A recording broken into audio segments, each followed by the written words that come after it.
I'm just gonna start it from I'm hyped. I was happy. pretty close. Yeah. I didn't think it was gonna go that far. But it did. He got hundreds of views, then thousands. Soon, all those little likes turned into YouTube gold. Corporate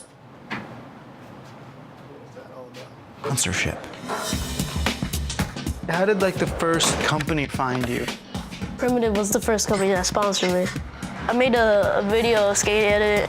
Andy, the dude from Primitive, saw it and he was like, yeah, let's get this dude in this company. Does it go right to cash sponsorship?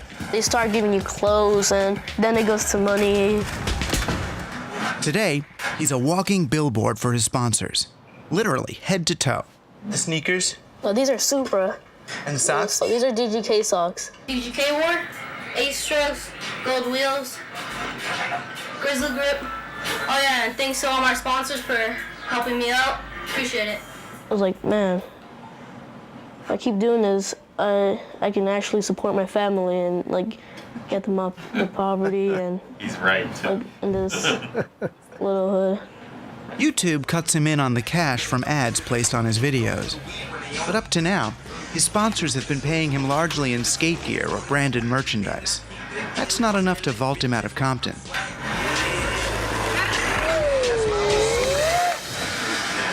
But then Steven's not riding to fame on his skateboard talents alone. Are you okay? I think I just my pants. Oh no. Lots of kids can skateboard. Steven needed a way to cut through the clutter. Can you clean me? It really smells. Once you start doing these funny videos, you get more than skater fans. I started to get bigger and bigger. So now Steven goes by the nickname Baby Scumbag. More than a skateboarder, he's a raucous, raunchy internet sensation, banking huge numbers of clicks and views and likes. Are you famous? Do you do something? How do you judge whether a video is doing well? The views, the likes, the shares on Facebook, the likes on Facebook. The more views I get, the more comments I get, that's more money I get. Are you crazy? You're trying to see that bad? Are you happy now? Baby Scumbag's views are rising as his content gets racier. He still skates, but gets hundreds of thousands of views on videos like these. Any normal guy can get a girl. Huh. Uh-huh. Yeah. Hey, cuties. You guys want to touch my... Oh my God, I think I found a white girl that can twerk. Look at that. So now, when Steven goes out to make a video, Today, I'm going to be holding hands with random people. he often leaves the skateboard at home.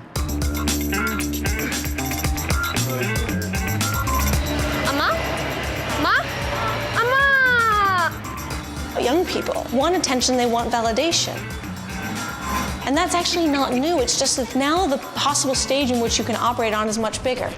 At the same time, the ability to get attention in a place where there's tons of information, where there are tons of people competing for attention, is also harder. When your business depends on the number of clicks, the number of page views, the number of ad impressions, what you really need from people is their attention. I've seen your YouTube video. Because it's a way of actually capturing money as well. Because it's the car crash. It's heavy. It's very rare, bro. They watch these things because people wish they hanged out with models that I do in these videos, but it's all fun. Right here, Angel. As if to prove the point, Steven introduced us to a friend he said was the best skater at the park. Better than himself. Angel's got the moves, but most of his videos only have a few hundred views. You making YouTubes and stuff too? Yeah, whenever we go skate, we just film a little bit of stuff. You know, eventually it turns into enough footage to actually like get it on YouTube. How many views does your stuff get? The video with the most views, of course, is like it has Steven in it. So that one has like 38,000 views. If you don't have a zillion hits, then you generally wouldn't get noticed by a sponsor. Yeah, exactly. I mean, there are videos out there that got like upwards of 10,000 views, and those are the ones that people really look at. So unless like you're on one of those channels, then I feel like you're not gonna get that much recognition. Is there stuff you can do to make something get seen more? Just doing crazy stuff like what Steven does, like how to get girls and all this stuff, because those get like hundreds of thousands of views. So yeah, there's that. Thus, a generation was empowered through interactive media. Why on earth would someone spend all those hours to make a YouTube video of them doing something absolutely stupid and insane? You're only going to get a check for $3 for doing it. But money isn't the only currency. And when you can see that you have 5,000 followers on Twitter, or when someone recognizes you as that kid who did that stupid stunt on the mountain bike and broke your arm, suddenly your arm doesn't hurt because you know you're famous. Everybody desires to be famous. Facebook famous. Instagram famous. The most popular person on YouTube. It's way easier to become famous for something outrageous. Girls will post like half-naked pictures. Make a video and get like 1 million views. Get as many friends, as many likes as possible. You want to be liked. Will this get likes? It's all about likes. Let's see how this works out. But how much fame is enough? Does the quest for likes ever end? What happens if you finally go all the way? Not some niche sensation on the internet, but a bona fide Hollywood star. Hello. The kind of heights reached by Ian Somerhalder. You're just so pretty. He has wealth and fame and immortality as the star of the smash hit series The Vampire Diaries. He also has Oliver Luckett, who handles his social media. Welcome to my world. How are you? Hello, bud. Have you been killing again? I don't think PBS would like the blood. It'll spice it up a little. Ian may be living every kid's dream, but he's still reducible to his numbers of likes. Though his numbers are a little different than yours. Right now you have actually at 6.3 million fans. You're now reaching 24 million unique people a month. We were looking at the live numbers of the show, and what you guys have created has a higher number value than actually the viewership of The Vampire Diaries in the United States. It's just crazy to me. Yes, for you. Thank you, buddy. Thank you. It's all you, dude. No. Oliver's just being modest. The content may be Ian's, but as he showed me, Oliver's company is running the show. It has a calendar of content that's coming out. You know, if we look, these are 2 objects that are coming out. Right now, it's been approved by the artist. And then when it goes out, you can track how well it did. Exactly. If I look at the Facebook post analysis, I can see pretty much in real time what those objects are doing. This picture, coming home from work, luckiest dude in the world, of him and his newborn puppies, reached 5.4 million unique people with 8.9 million views, right? With 377,000 stories generated about it. And so, you know, the list kind of keeps going on. Every time he talks, and sometimes twice a day, 3 times a day, he's reaching 3 to 6 million people. Now, if I'm a brand, right, then you want to be in this some business. Of this. Absolutely. How much does it cost me? It is going up. Literally, our business has done that in the last 5 months. I mean, show me what kinds of products or brands that Ian's followers like. So if I go in and start looking at this platform. And there they are, your likes. Dissected, analyzed, and in Oliver's hands, monetized. If you start looking at beauty and health, for instance, you know, it's origins, right? That makes total sense. Origins. If you like Ian and you like a product or brand, Oliver knows. 6.7% of the Origins audience interacted with Ian Somerhalder's content.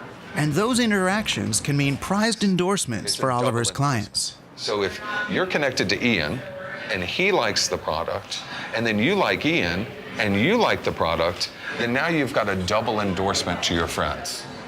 It's an asset Ian can use however he wants, whether it's building up his nonprofit foundation or other, more profitable pursuits. I now understand that understanding how to quantify that value is huge. It is the coolest thing pretty much since sliced bread. Maybe it makes sense that Oliver's company is called The Audience, because in the end, that's what he's selling. And remember, the audience is you. So I get social media, and I use social media to promote my career so that I can get to the point where I have a social media network that I sell. That's exactly right. You are your own media company, 100%.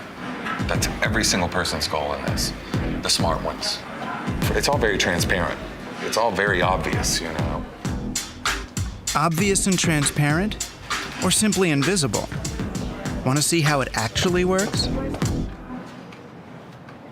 Take a look inside the offices of TVGLA, a social media marketing agency just outside Hollywood. So we're brainstorming on superhero movie, and of course our target, millennials. TVGLA has promoted movies like Wolverine and The Expendables, and TV shows like Homeland.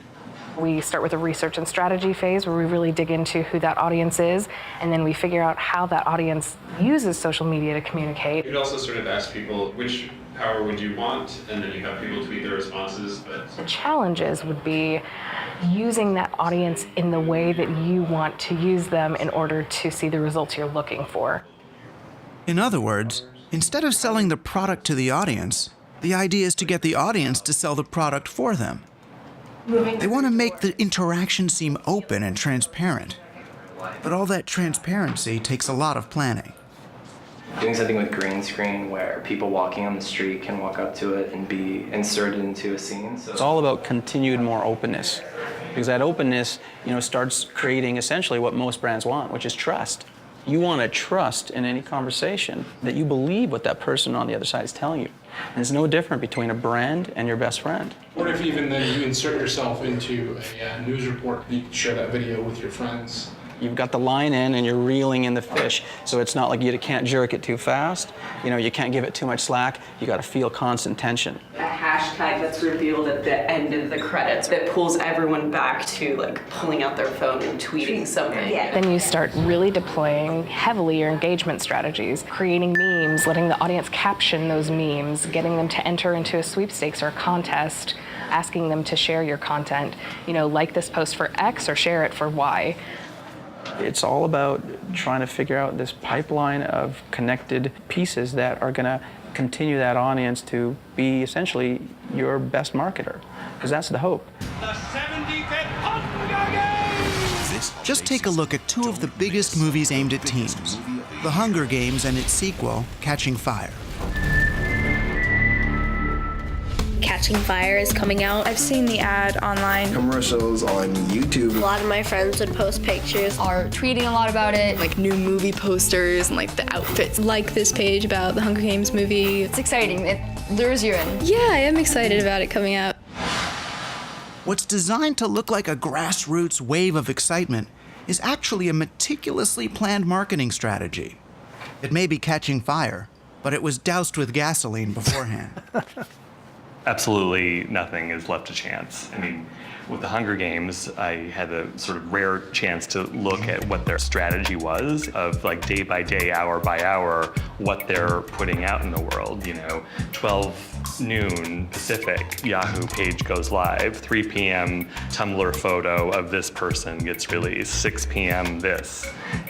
The goal is to create a controlled brush fire online. And so the fans at a certain point are convincing each other, oh wow, look, that's really cool, did you see that? So Kaylee, sitting in her bedroom trying to win sparks and badges by liking the Hunger Games, isn't just being marketed to. She's actually part of the marketing campaign itself. You get 10 sparks or 15 sparks for sharing something or making something on Tumblr or whatever, Twitter, Facebook. So that's basically what they use to show how many, how much stuff you shared. This is basically how I find out news about the Hunger Games and Catching Fire. Casting information, who's on what magazine cover, stuff like that. All of those little tidbits can serve as fuel for this online fire they're trying to create. And that is how they both keep interest up, they keep the flames burning, and they prep the next one. I find out about it. Sorry guys, does anyone want one of these extra credit things? While we're watching this, you could be writing this. That was from the other day. Yeah, this is the discussion forum. Yours is in. Yeah. Kira's in. Did anyone else put one in? You did, Julian? Yours is in? Okay. You wanna do one, Kibwe, or you gonna do it online? Okay. Anybody else? Just because while we're watching is easy time to fill it in. Okay. I tweet about it then, more people see it, and basically it's just one person finds out, it goes to 2 more people, and then it just kind of multiplies. Catches fire. Every bit of it is being manipulated from the beginning of the campaign to the end. A year out, Your 16-year-old is right now starting to have an interest in movies that are a year away, and she's thinking it's organic. Meanwhile, there's a studio back there counting how many times did she click on it. We asked Lionsgate to talk to us about their marketing for Hunger Games 2: Catching Fire. But like many companies we approached, they declined. Studios worry that the minute that they show you that there's a man behind the curtain pulling all of these strings, that the audience will start tuning out. So they're sort of really working hard to pretend that it all happens by magic. It's Hollywood, it happens by magic, right? But to the studios, the real magic is that kids like Kaylee are happy to work for free promoting their films. It's a lot of work to do all of this. It's it takes a lot of time to retweet everything, to like everything. So I was liking and sharing all of these posts for 4 to 5 hours. My hands were so tired after. It makes me feel like a worker, but it's all worth it in the end because I get more sparks.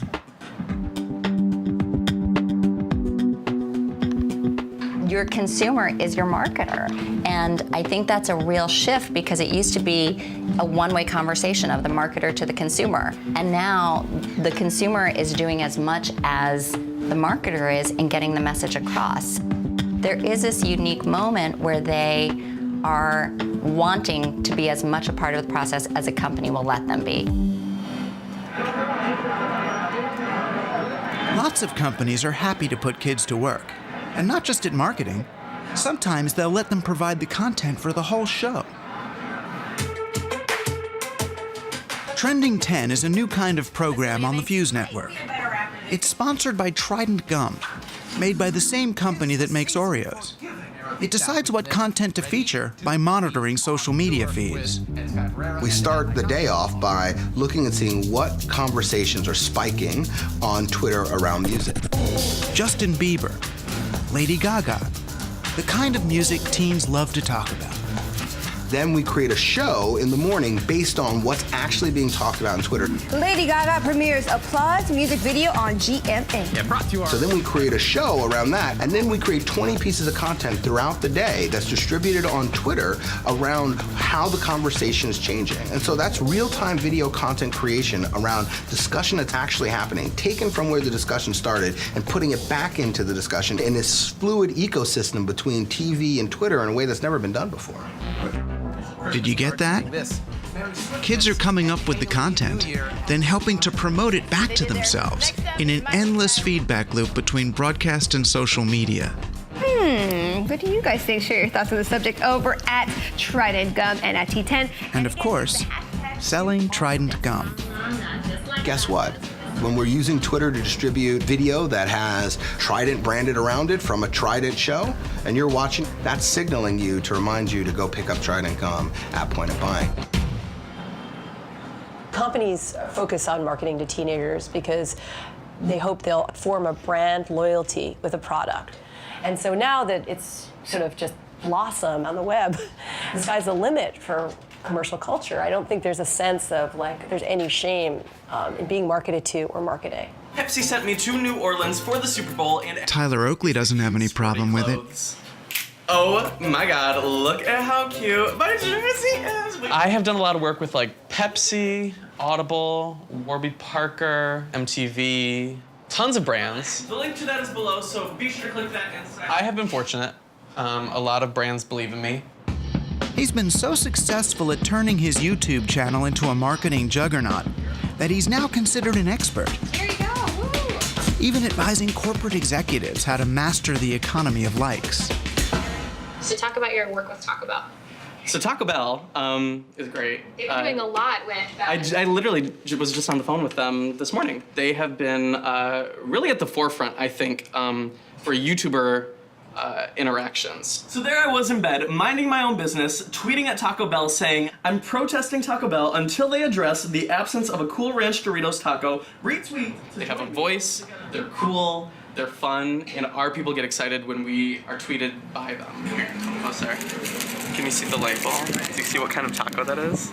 I'm getting an exclusive first bite. The second when a brand is like, we trust your judgment, I'm just like, oh my God, you're the best thing ever. And I'm 10 times more likely to like give a real good, genuine integration.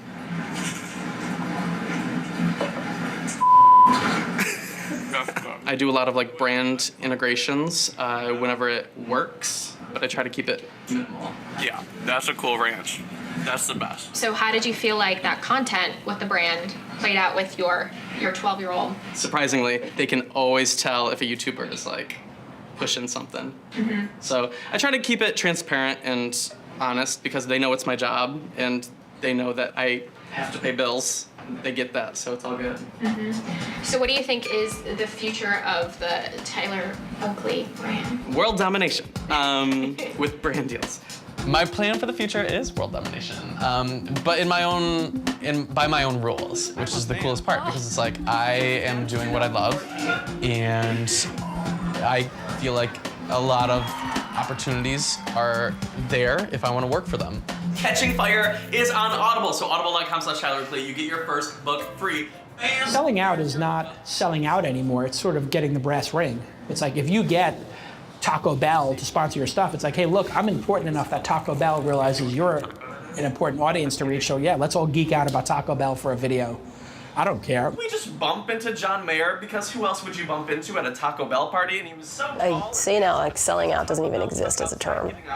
I don't hear young people talking about selling out. I'm not sure they even know what it means.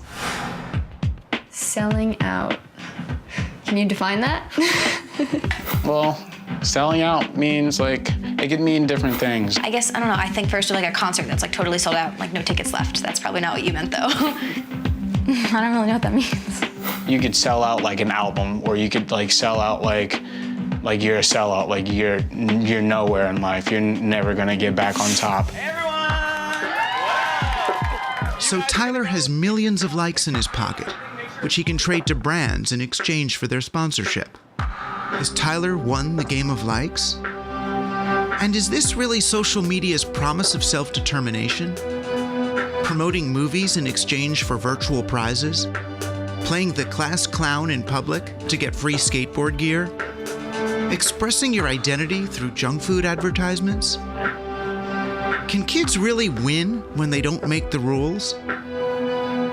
Maybe that's why some of them are opting to become the game makers themselves. A lot of the people who created this culture are kids or were kids when they created it. So it does actually reflect a teenage zeitgeist.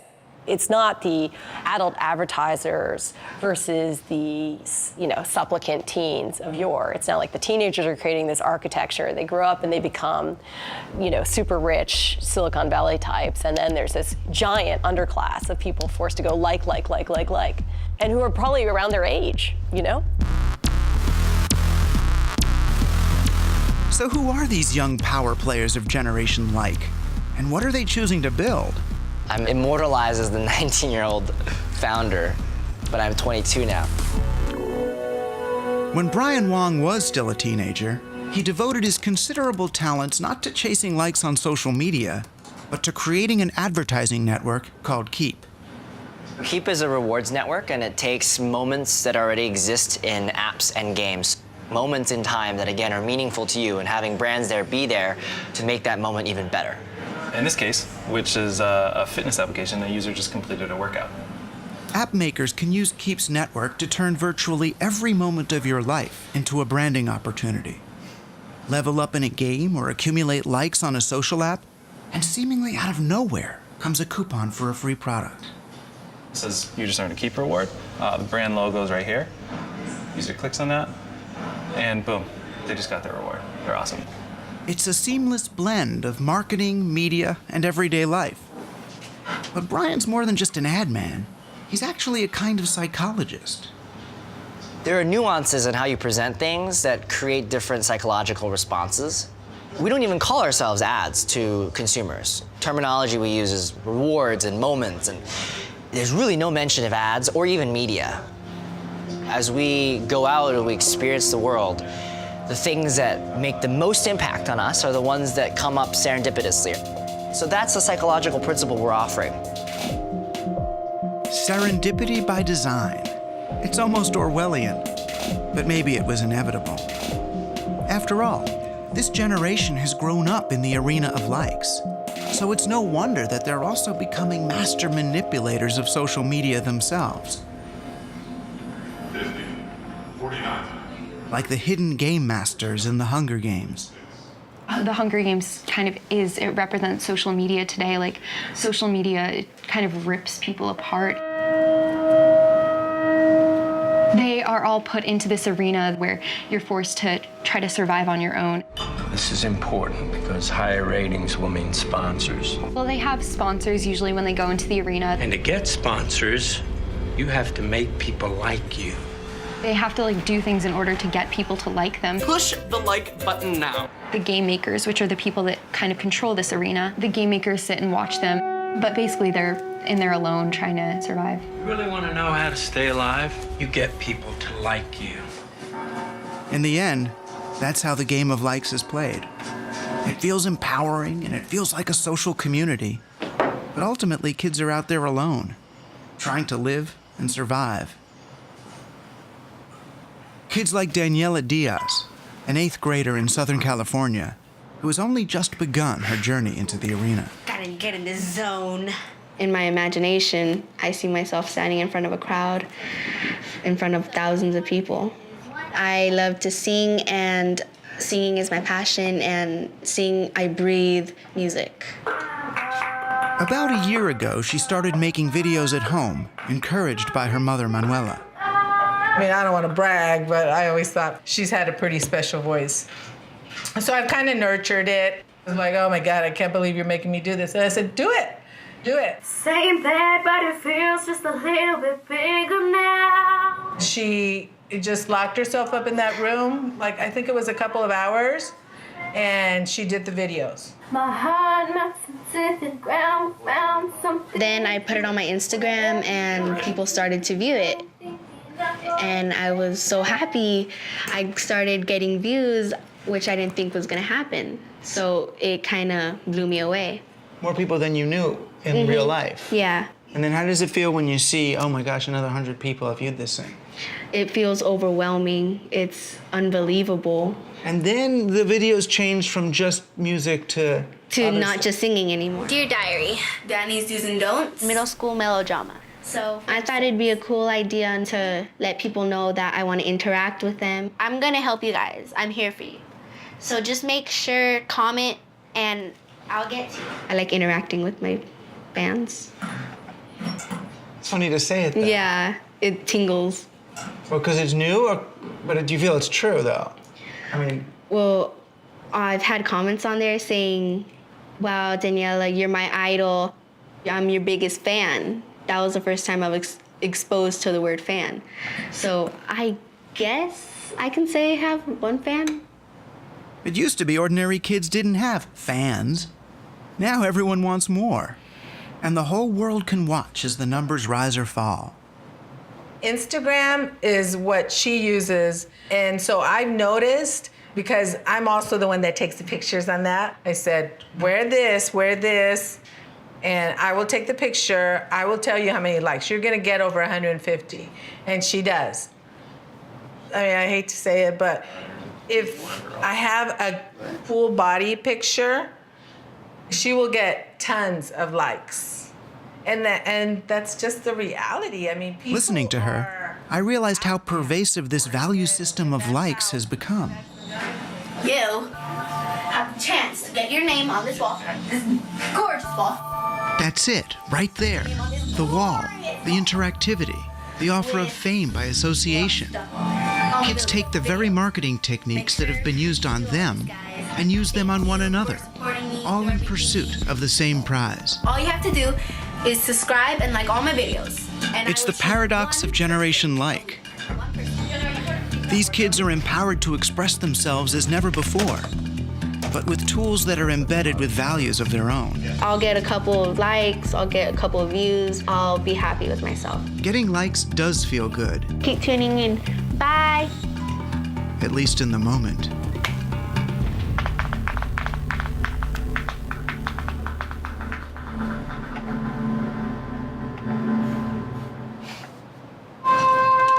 Visit pbs.org/frontline for more on what teens are doing online. Everybody go like Darius. YouTube star Tyler Oakley on his career and his work with brands. Look at how cute my jersey is. Where's this all going? Explore the future of digital marketing. The sky's the limit for commercial culture. Plus, connect to the Frontline community.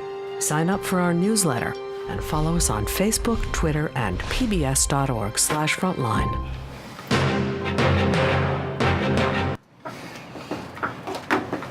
Stream went down. So, any parts of that did you find interesting, or stuff you hadn't heard of, or surprises? Depressing, really? Yeah. Which parts of it? I don't know, like towards the end, the mother bragging about how she like finishes her daughter, promotes her daughter, and she's like, I do a full body shot and gets a lot. That's just the reality. It's like Mother of the Year.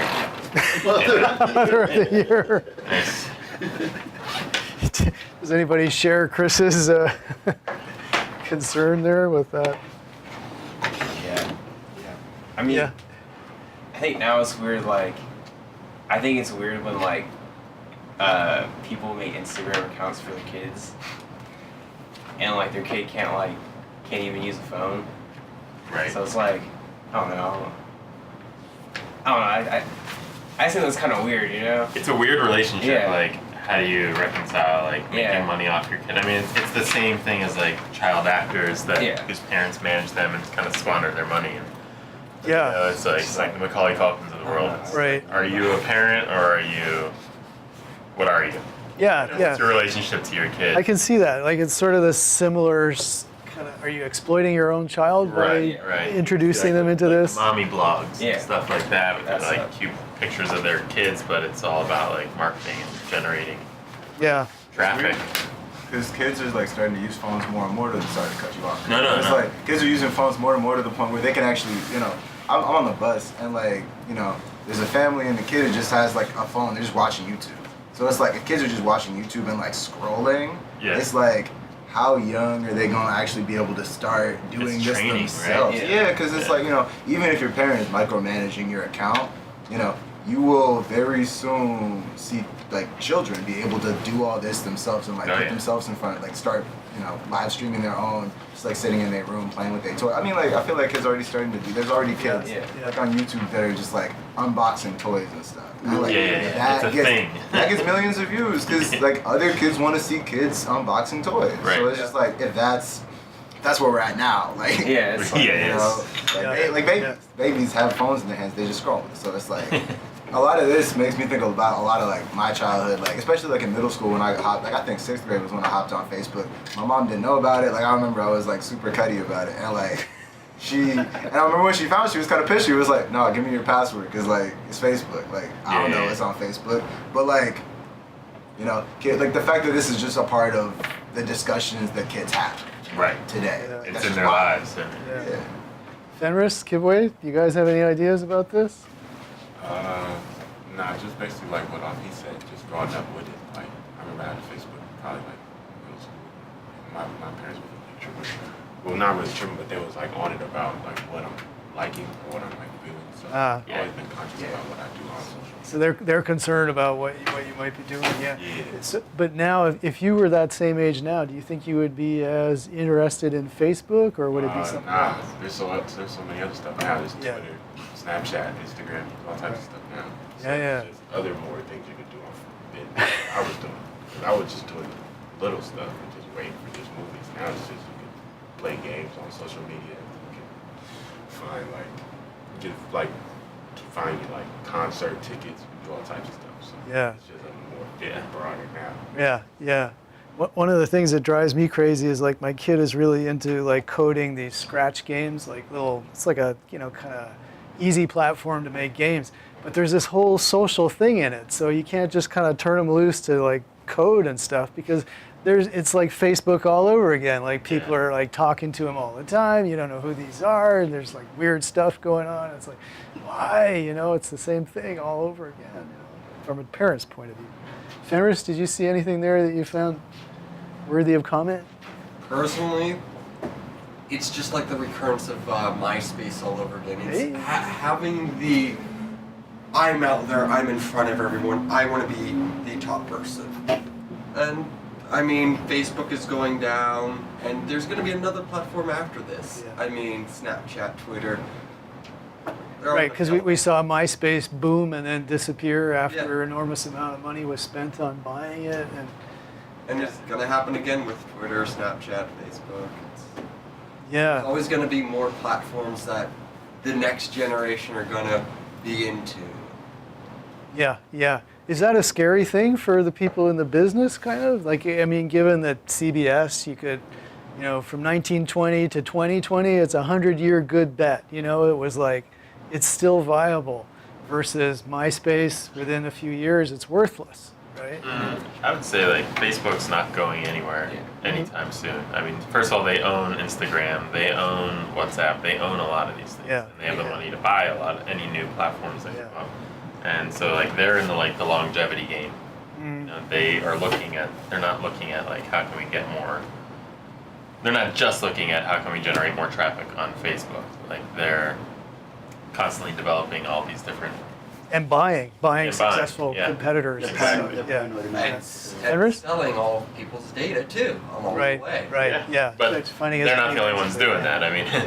No, I mean every one of them. LinkedIn is doing it. I think this video is pretty good at showing, maybe one of the less visible parts of it, which is the, I guess how the users become workers within the production of value in social media. This is pretty good, but like what you guys are talking about, obviously Facebook and Twitter especially Facebook, are incredible advertising tools for delivering targeted audiences, in a way that CBS could only dream about, right? Because they just don't know. But when that I can't remember the guy's name, but the company that consults with influencers and stuff basically was talking about, if you like L'Oreal, and the person, likes you, and then they like L'Oreal, it's kind of like a connection is formed, which is ding, it's money, like right away. It's a confirmed targeted audience member.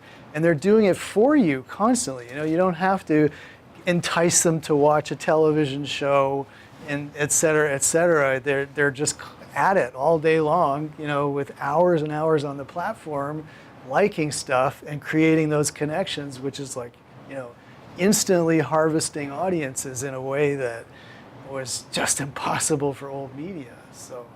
So it's a very great opportunity for ad-based businesses, for sure. Targeting, micro-targeting. But it kind of messes up the kids though, because like their whole self-worth is based on how many likes I have, and it's like. Is it really that's what you base your self-worth on, like how you value yourself? Yeah. Given that that's already a tendency in middle school identity formation and stuff, kids really don't know who they are, and it's so important to be actually liked within a real social network. Right. Like the part we watched on Tuesday where they were posting pictures for the first time. It was like, oh well, I only got 100 likes and she's got like 600 in the first hour or so. It's like, so he felt crappy.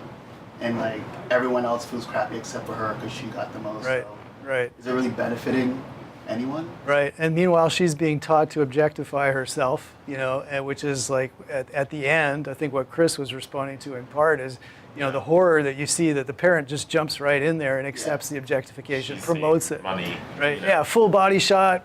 I hate to say it, well, you hate to say it, but you encourage it, and so that doesn't sound like a good recipe for becoming a person who respects themselves entirely instead of just one aspect that the culture is already like leaning on, appearance for young women. So Rick, it makes me think just of the whole phenomenon of the boom of mobile communications since 2010 and how much everybody's using it, and again with no real appreciation of the unintended consequences. You release a technology, social media, or a phone, and you don't know what's actually going to happen to it, with it, how it's going to influence people. So there you go. Yeah. So we did have a sort of a disagreement, though, which was a friendly disagreement, though. Chris thinks Facebook is forever. Fenris, you were implying at least that all of these things have a shelf life, maybe a short one, they'll go. Is there any more to be said about that, just in terms of the longevity of these things? It all depends on how the company's run by the higher-ups. Which path they choose to either be with the sponsors or be with the users that are using the platform. Interesting. And being on behalf of the sponsors, I think you mean also tweaking your platform, your algorithm to, provide the endpoints for the sponsors, right? Yeah, exactly. And is that why every time any platform makes a minor tweak to their interface or their news feed, everybody freaks out, basically? Because it's, if it could make your users run away and go somewhere else, right? People don't like change, being thrust upon them, and they always adapt. You know what I mean? Yeah. They always get used to it and they move on. Like when I guess Facebook Live came out, people were annoyed by it or the stories or whatever it does, and they all started using it, eventually. But if you change it too much, though, like Snapchat. Yeah, Snapchat went through this whole revamp in one upgrade. Wow. And they lost millions of users because they were trying to compete with Facebook. Yeah, and all the stars that were on it were like, we're not using this anymore. It's too confusing. So then all their fans dropped off, and so now Snapchat is having a big. So Snapchat was originally specialized, or its niche was disappearing posts, right? You had to kind of guarantee your content would be ephemeral, it would go. Yeah. And when they remade it, they brought in a news section and a stories kind of section and stuff. Yeah. Is that what people objected to? Do you remember? The interface is what people objected to, putting different feeds into you were saying, there's a personal side to it where you're sharing with your friends, and then there's the other side where you're sharing with the magazines, whatever, and they put all those feeds into one to try to fool the kids into promoting stuff more and more, kind of gamification of the whole social system. But that's what people objected to. People objected it to wasn't that, so personal anymore. You all of a sudden had all these brands They changed the layout, and then they changed the feed of what you're seeing at a certain point. Interesting. Yeah. Sure. And changing the feed reminds me of other things where services have gone from a chronological feed with to the latest thing you post versus the most engagement. Yeah. Exactly right. So you'll be posting new stuff and no one's really liked it, but your 10 greatest are constantly what everybody sees, and it could be kind of frustrating to deal with that, because what you prefer is okay, this is a diary for my friends, but now my stuff is not appearing chronologically or things. So every little tweak, it seems has the potential to, send your audience scurrying away. I mean, it must be nerve-wracking. That's all I can think of is, being anywhere in this. Oh my God, right? And then you have to know when to hold the line and when to backtrack, Well, Facebook survived because they're copying everyone. Well, they bought Instagram, but Snapchat stories and all that stuff. They're just copying. They go to the competitors and say either let us buy you, or we're going to copy you and destroy you. And that's what they've been doing all Woohoo! Yeah. Wow. That's well put. That's interesting. Yeah, and I guess, the ultimately is what is your universe? What is your subscriber or user base? And if you have that, then as long as you keep them happy, you can, like you say, absorb any other thing that they might be interested in doing, and you can offer it up. That's a good point, And I sometimes wonder why Congress doesn't look at, they do, right? There's part of calling Zuckerberg in on the fake news stuff. There were also intimations in the hearings about maybe we should break you up, which is something that that they can do if they find that a company has too much of a monopoly power in a particular market or field. They can break them up. They broke up AT&T, the phone company, as a national entity. They made it break into smaller entities because they said this is anti-competitive. So then maybe they look at Facebook and say, well, this is anti-competitive. We need to break you up into several companies that do different things. Yeah. What do you guys think of that? I think the problem is that they don't understand. As evidenced in that hearing, none of those people understood what Facebook was or what the internet is. They're like, how did you make your money? They don't know It's how embarrassing, anything works. I'm semi-embarrassed about my own lack of knowledge, frankly. Like I got no first-hand experience like some of you folks do for sure.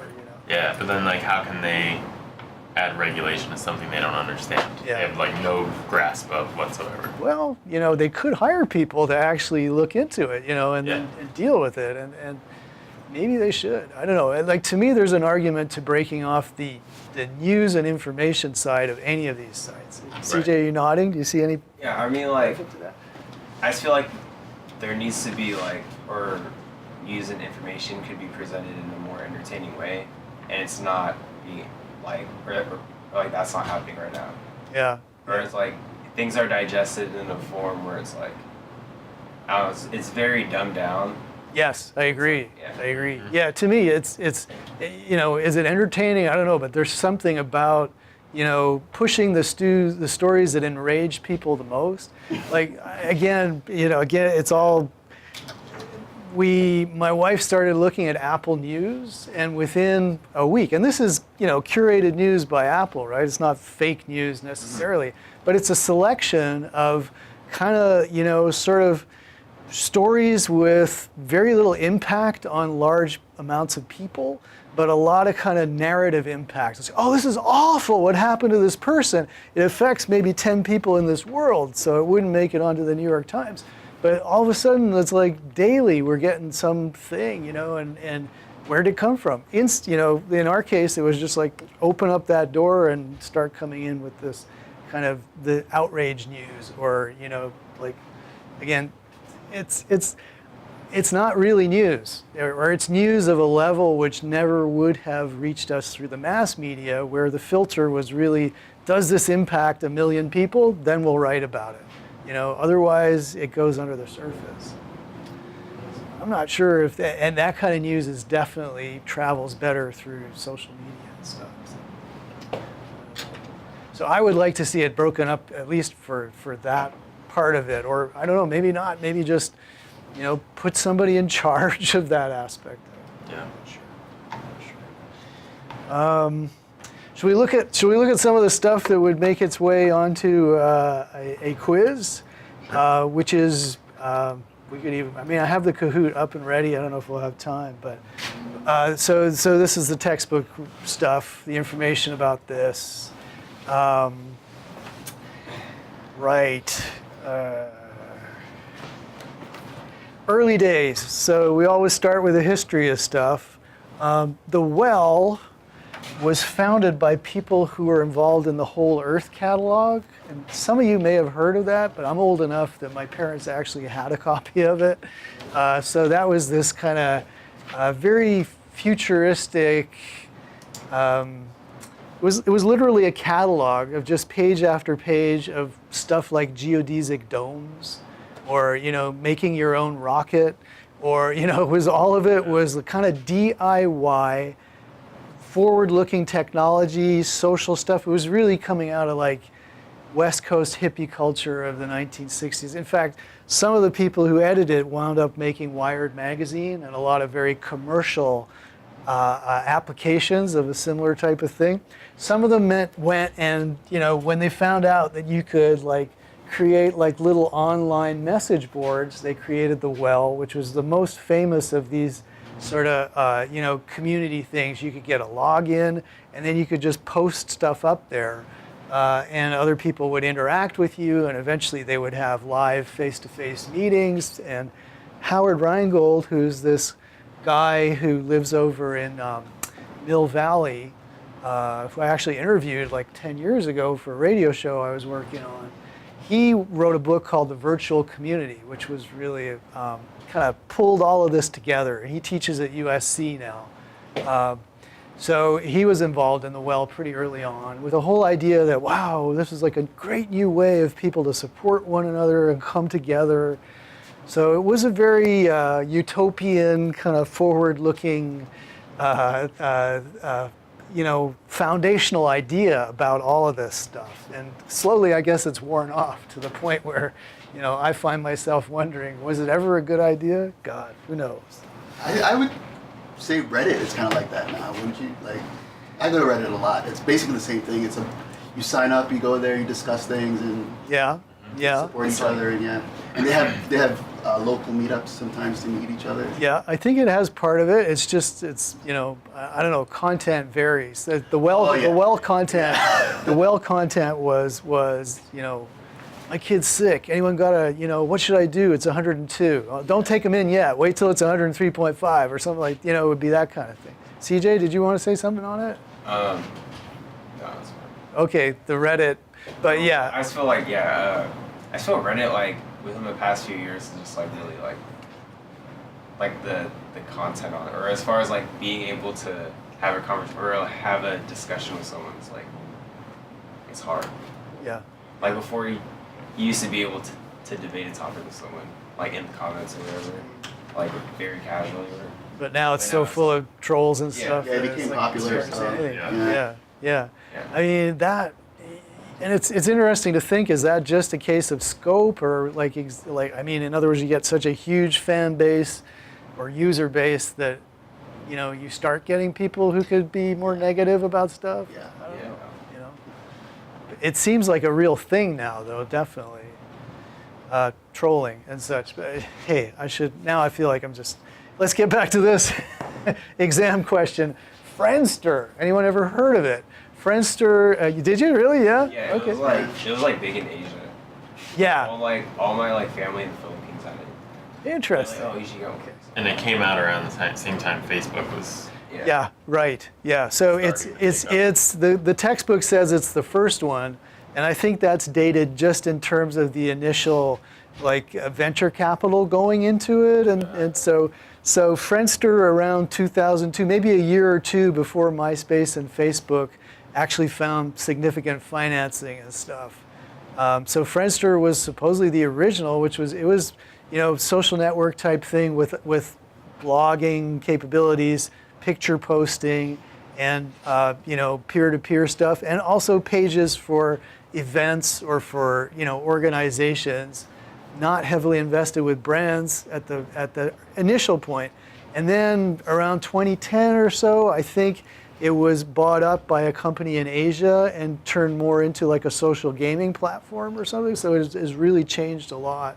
And at a certain point, I remember they emailed everyone with an account and said, okay, all these blogs and stuff, they're going away. So, here's how you can save what you did with us. So a big transition. So Friendster is considered to be the first, I think, just based on finance and stuff like that. Fenris mentioned MySpace, and so, I don't know, did anyone have a page on MySpace or something? CJ, what was it oriented towards music and stuff? Or? Kind of, yeah, and just a page editing or HTML. Yeah. Once you because when you're young, you're just trying to figure stuff out. And it's how can I change this? So it's before, it used to say CJ, it is in your extended network, on the top right banner, on everybody's page, before they changed it, and just once I figured how, once I tapped into the source code and hit Control F and just found out where it said CJ's in your extended network. I started reading the code and just started tweak it. So, That's an interesting phenomenon, right? Users being able to take control of the interface a little bit. It's not only that and you could take music players from music artist pages and put them on your page. You can take it directly. Yeah. So my experience of MySpace was it was a lot about sharing music or stuff you liked, and then doing, if you did anything you put up there. You hated it? How come? Because you go to a page and it's stuff will start automatically playing and clicking stuff, and I'm like, oh my god. And that's why Facebook came around. I was like, we're gonna get rid of all that. I hated MySpace. I mean, I used it. I basically went from Friendster to MySpace because all my friends moved over, and so I barely used it, but I was on it. Okay. I hated going to MySpace. And then Facebook cleaned it all up, and it's right. Yeah. What I always found interesting about Facebook is just the narrative of the promotion and distribution of the site, going school by school by school. It's pretty brilliant. I mean, that probably wasn't that much different as a product from the other stuff that was around there, but that strategy was really brilliant. So, and then opening it up to all the old people like me. So then we got into it, and it seems like that started people scattering to other services. Basically, it's like, oh, my parents are on it now. This can't be good. Agreed. Right, okay. There's nothing much here. User-generated content, we talk about that. That's sort of the concept that ties together, like, why should we talk about YouTube and Facebook all in the same chapter? Part of it's because it's online, but part of it is that, you're really exploiting the user base to generate the content for you, whether it's videos on YouTube or, likes. And, in a way, I find it even more pure, what we were seeing in the documentary regarding, someone likes a product and then you like something or someone else, and you're just creating these networks that they can pick up on and advertise to. You don't even have to, wait for someone to produce a video anymore. All they have to do is like something in order to make that engine work. Okay, so in terms of exam questions, it's wonderfully simple, I find anyway, this chapter, in that there's like a 2-line summary of every service. And then the questions are sort of like, well, what's Facebook? What's YouTube? What's Tumblr? So here's the information. Let's see. Tumblr, how's Tumblr doing? I mean, they banned pornography in December, right? That seemed to be the lifeblood. that seems like it, right? Yeah. So that one does seem to be on its way out. Fenris, they called the short life of Tumblr. It looks like, although people have been saying that even before the whole pornography thing happened. Hey, Mike. Come on in. Yes, no problem. Come on in. We're talking social media. Oh. That's my cup of tea. That's your cup of tea? Okay. Sorry, guys. Well, we were talking about Tumblr, and so just in terms of, we got blogs, which were obviously just existed online before they were also incorporated as a feature within social networking sites. And so, Tumblr would be considered kind of a mashup of, right, like several different types of service. But, the idea of a social network, that's another part of it. So just, connecting you preferentially to different sets of users. So the blog here, I guess, would be of interest because, blogs are sort of topical. So the assumption is if you got a blog, you've got something to say about a particular topic, whether it's politics or entertainment or consumer goods or something like that. And then they talk about microblogs, which would be, Twitter would probably be your best example of a microblog in the sense that, yes, it's and it's also a social network too, right? So is that what we got? Yeah, microblog, social network, right? Textbook is out of date. We know that they expanded the number of characters out to 280. So social network, microblog put in there. Right. Vine, was anybody using Vine while it was still a thing? Yeah? They were fun. Your first time you heard about Vine now? Really? Yeah, oh, okay. Oh, my kids were so crazy about Vine that, it just seemed to me to be like a huge thing. So, People got creative with it. oh my God, yeah. And brands were in there? One of the more impressive ones is Home Depot. Uh-huh. They did like DIY in like 6 seconds, and like that makes sense. It was pretty clear. That makes sense. Yeah. Yeah, interesting for short attention spans. So my kids were heavily into these Vine celebrities who would like jump through windows and stuff like. What was it? Zach King, I think, was one of them. Boy, they were crazy about him. So he would just do these incredible 6-second things with like jokes and stunts and stuff, and they were probably pretty tough to produce, actually. There's still a lot of like compilations on YouTube and stuff Yeah. Like, it's not that hard to find. Yeah. Well, apparently Vine. So when Twitter took it off, the first thing they did was put the whole archive available online, which was nice, right? And then I don't know. I keep hearing that Vine might come back at some point, but it's like, again, the whole idea of 6-second loops is being absorbed by everybody else. So what are you going to do that another Instagram can't offer you already? You know. That makes sense. I was told that we have 8 seconds of patience on the internet. 8 seconds of attention. Makes sense. Yeah, you know, it's interesting because one of our advisors is a marketing guy from Twitter. And so I'm always fascinated to hear what he said. Like I told you last time, this year he just whipped out his phone and said, look at our live streaming application. Like, 2 clicks and you're live streaming like right away. Which, of course, as I mentioned, the next day we heard about the New Zealand shootings and stuff and how much that was designed for live streaming, So it was kind of like, oh, it's a great technology. And the day after, it's the worst technology ever, right? It's like, damn. What do you do? So with this in mind, anyway, the social network versus blog, and so then they're just talking about microblog in the terms of Twitter as, shorter posts and stuff. Yeah, citizens can break important news stories. Well, I mean, what do you guys feel about that in terms of? Does anyone here actually, use that stuff? Julian, CJ? I feel like Twitter is where I get like That's most, right. if not almost all my news, I feel kind of weird saying that, but it's also not that weird because so many news outlets and actual reporters use Twitter for that reason. CNN breaking news. It's up to people That's to, what you follow them on Twitter? Yeah.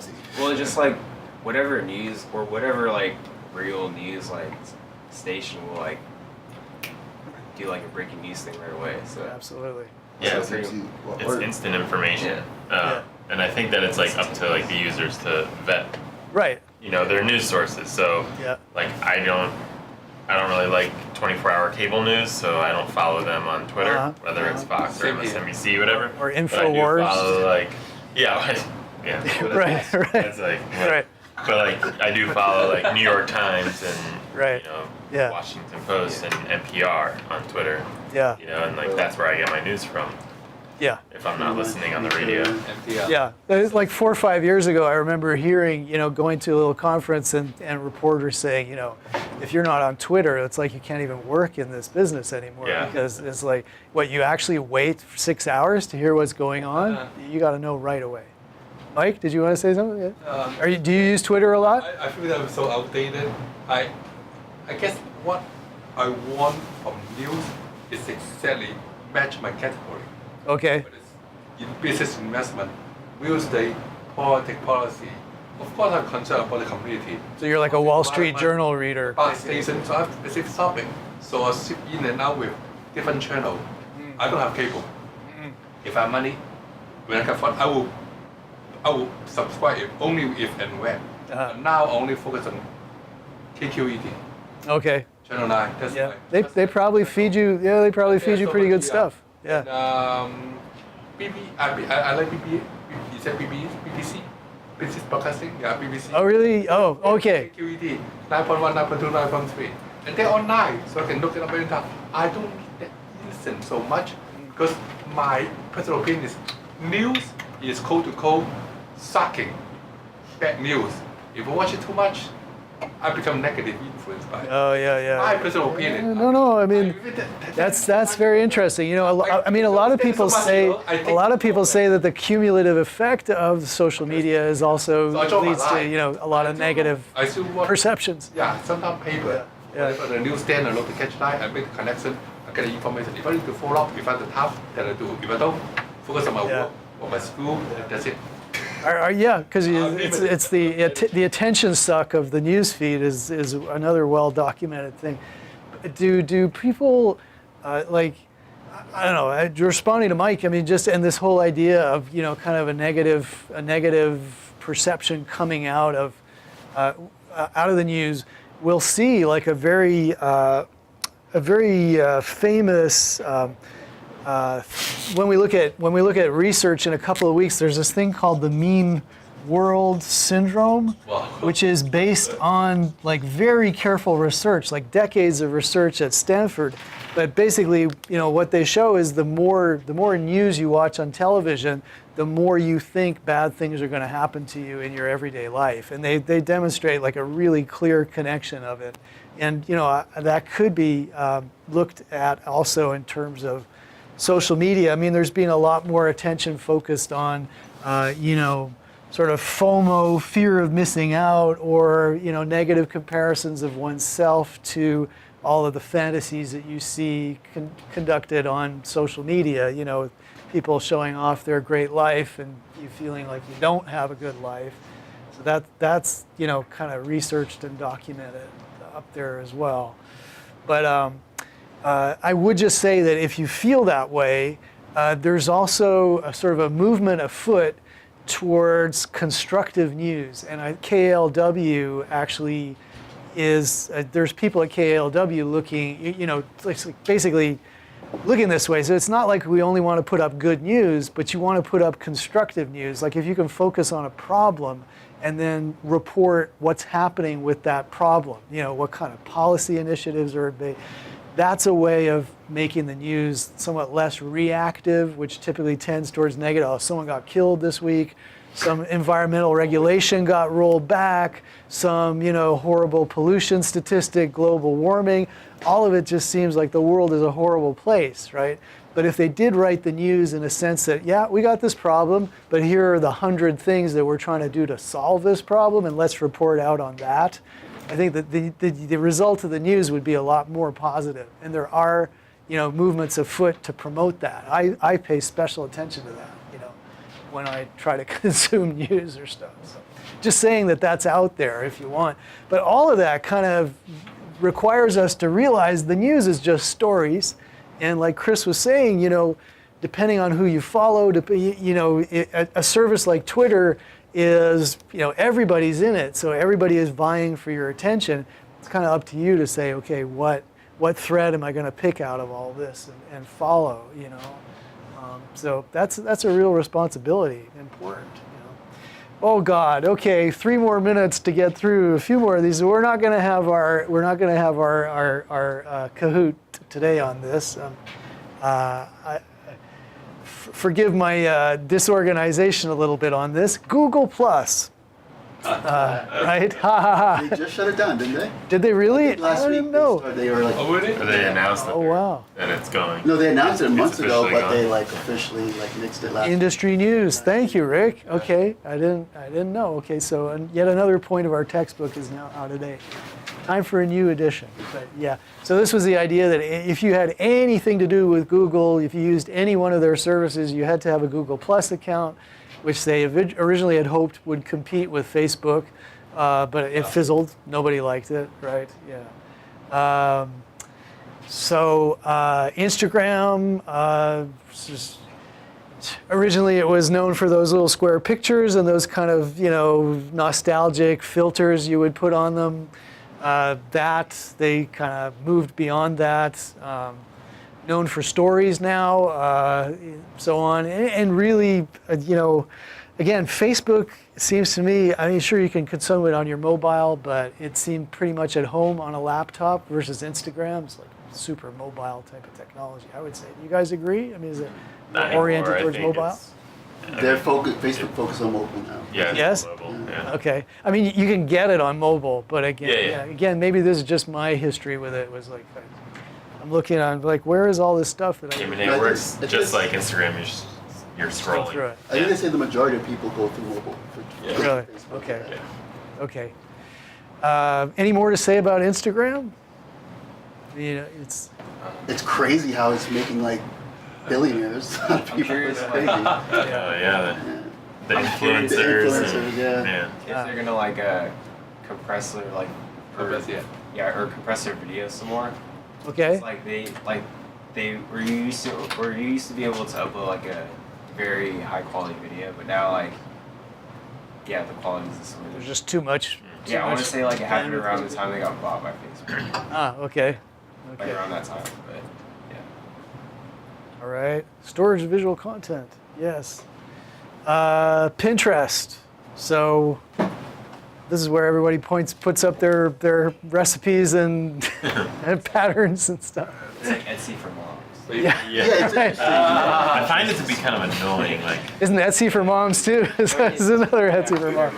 Yeah, but it's like. It's the new Etsy for moms. Yeah. Okay. Got it. A social networked kind of creative portfolio. Yeah. Okay. Well, we're done. That was interesting. Thanks. Like, there's a lot of nice photos on Pinterest, but like I would go there for like tattoo inspiration, but it's all hella whack. Like it's a bunch of like. It is moms. Yeah, it's a bunch of little cutesy stuff, and I'm like. Instagram is better for the like tattoos. Oh my god. You can actually find a tattoo artist, talk to them. Like instead of just like looking at images for stuff. Yeah. Okay. Well, we'll finish this up next time, and you'll see. The exam questions are typically quite kind of simple questions about the services. So it's fun.